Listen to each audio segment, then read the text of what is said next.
Désignée personnalité de l'année par le Time en 2018, l'une des 100 femmes du siècle en 2020 et prix Nobel de la paix en 2021. C'est un honneur de vous recevoir sur ce plateau de TV5 Monde. Maria RESSA, vous publiez Résister aux dictateurs chez Fayard.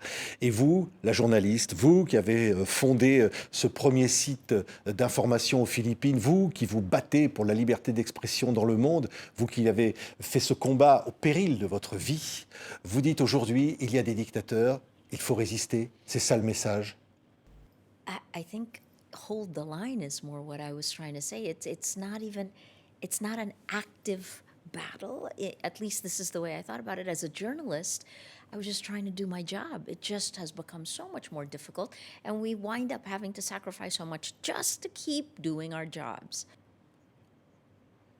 Oui, vous dites en sous-titre de ce livre, jusqu'où seriez-vous prêt à sacrifier les choses essentielles pour votre liberté? Well, that's the question I ask everyone who's reading the book to think about, because I think we're at a stage right now where the battle isn't ours. It's not freedom of the press alone. It isn't journalists holding power to account. That in the end, what we're dealing with is not just a conventional warfare of Russia versus Ukraine, right? It's actually a person-to-person battle for facts, a person-to-person battle of values, and a person-to-person battle for integrity. So this is, that's why in the end, I hope every person reading the book will think about why it's important to them. Why is what we do important to them? Why is agreeing on the facts important? Our shared reality. Right? That's what I hope you get when you read the book. Oui, c'est un combat. Alors, il y a des dictateurs, et le dictateur se trouve aussi là-dedans. Ce sont les réseaux sociaux, c'est Facebook. Et finalement, c'est ça la grande menace. Je vous cite encore, Maria RESSA, vous dites « Une bombe atomique a explosé sur notre système d'information ». Et depuis, il y a une menace pour la démocratie. Yes, absolutely. People ask me, who are you talking about as the dictators? And yes, they are heads of state. We are electing illiberal leaders democratically now. Why? Because of the dictator that actually has tremendous power all around the world.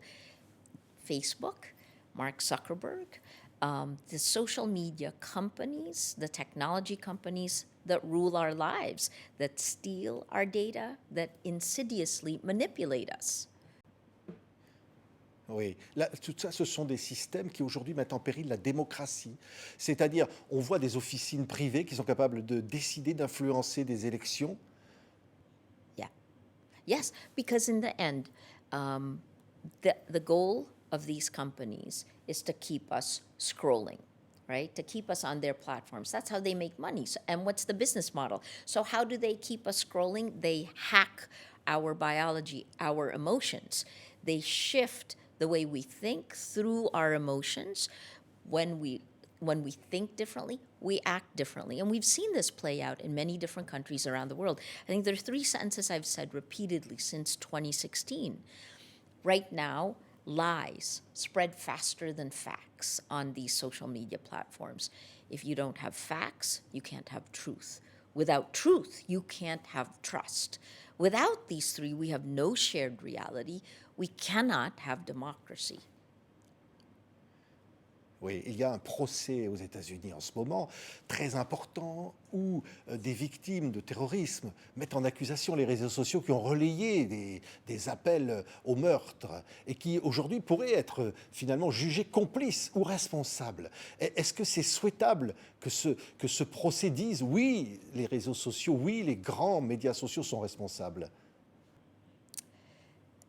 I believe that the core of that, which is to challenge Section 230 of the 1996 Communications Decency Act, is important and must be done, because Section 230 is the law in the United States. These were primarily American companies, right, until you have ByteDance, TikTok coming in. But think about it. Section 230 gave them impunity.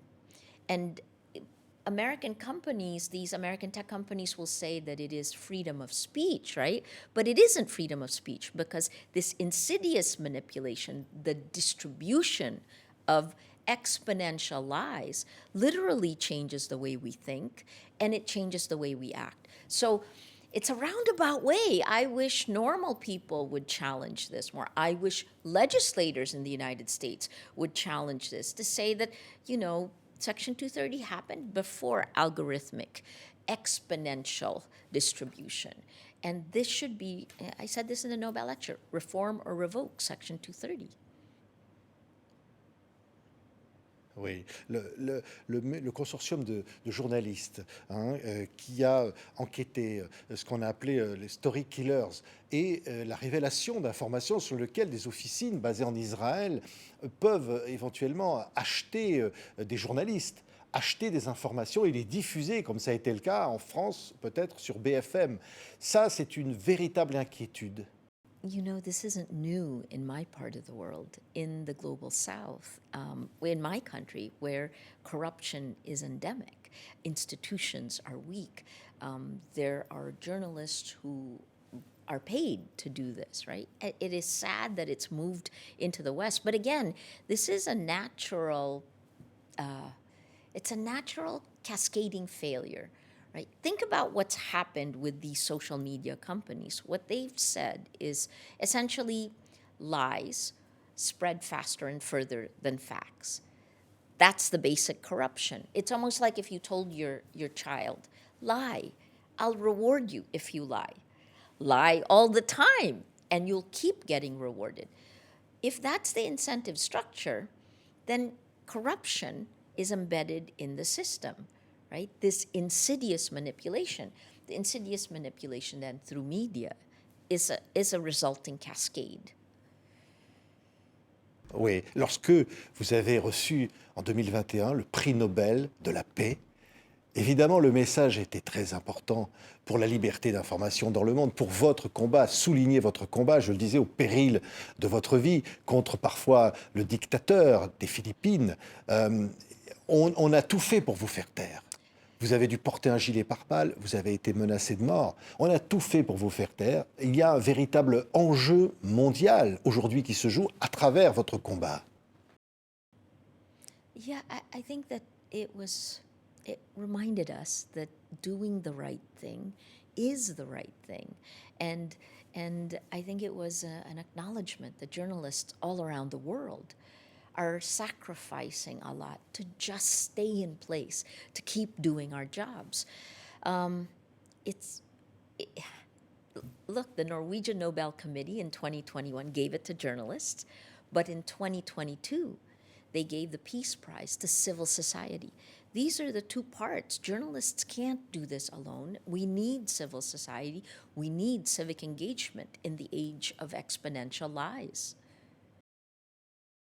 C'est un combat qui peut être gagné par la société civile face aux fake news, face à la multiplication finalement de manipulations dans le monde et la guerre qui peut être engendrée par ces manipulations.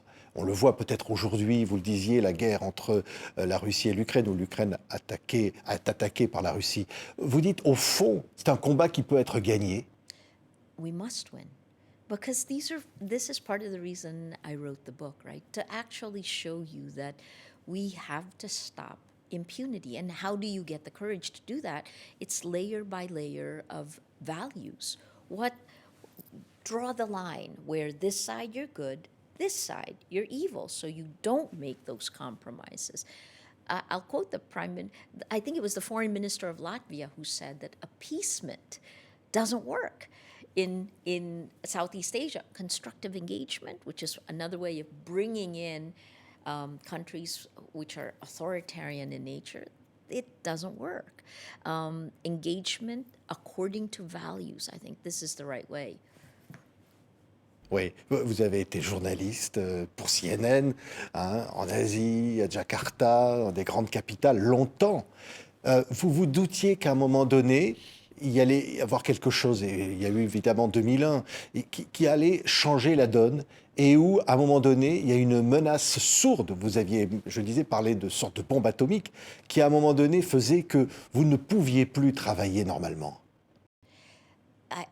I couldn't have imagined where we are today because it's think about it like this. We talked about Section 230, right? What's happened is a machine takes over the role of an editor. And that editor is saying, I'm going to reward lies, and then replicates it millions of times.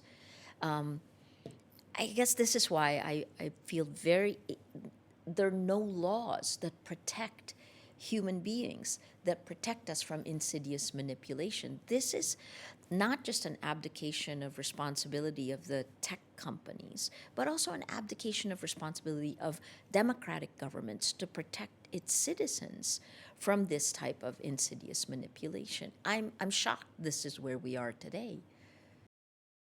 Oui, lorsque vous rencontrez Mark Zuckerberg, vous le racontez dans ce livre, hein, et vous lui dites, il y a 97% des Philippins dans mon pays qui sont sur Facebook. Il vous répond, mais que font les 3% qui restent? C'est qu'au fond, il y a une volonté d'hégémonie des grands réseaux sociaux. I think what you're seeing is greed, right? It is power and money. It is profit at all costs. And, you know, when Dmitry Muratov, who won the Nobel Peace Prize with me in 2021, last year we came together along with about a dozen other Nobel Prize winners to release a 10-point action plan. Because what are we going to do, right? And in that 10-point action plan, there are 3 broad points. I think the first one is stop surveillance for profit. The second, stop coded bias. Because this is all of the, if you were marginalized in the old world, LGBTQ+, if you're a woman, you're further marginalized now on these tech platforms. And finally, the third one is journalism as an antidote to tyranny. Because only journalists are foolish enough to keep asking Putin, to keep asking these illiberal leaders the questions that will hold them accountable to the public. Oui, lorsque aujourd'hui vous prenez la parole, vous sentez que les choses sont en train de changer. Vous sentez que peut-être aujourd'hui, cette parole, cette conscience peut devenir mondiale. Et on voit la une du Time, vous avez été désignée personnalité de l'année. Tout ça, finalement, renforce la possibilité que ce combat devienne le combat de l'humanité entière. I think everything is at stake right now, right? Because I became a journalist because I believed in the power of information. And when information is corrupted from that start, it's cascading failures. You know, we talked today about how do you clean up, like think about it like a river, a polluted river. And what we're doing right now is we're just taking a glass of the water, cleaning up the water. This is content moderation, cleaning this up. But what do? We throw it back in the river. The river is still polluted. I think what we have to do is to stop that factory, go upstream and stop the pollution from coming down. Let's find systemic solutions. Oui, merci beaucoup, Maria Ressa. Quand je vois voilà, c'est chez Fayard, préface de Amal Clooney, hein, vous connaissez bien Georges Clooney, hein, vous connaissez, oui. Et effectivement, il y a comme un slogan, un appel sur fond rouge comme ça, on dirait une pancarte. C'est ça de dire au fond, mobilisez-vous. I don't think we have a choice. The time is now, because we can lose our democracies. Merci. Maria Ressa, prix Nobel de la paix 2021, était notre invitée exceptionnelle aujourd'hui sur TV50 pour la sortie de Résister aux dictateurs, publié chez Fayard, ce livre absolument remarquable et très important. Merci beaucoup, Maria Ressa, d'avoir été notre invitée. Thank you for having me. So interesting.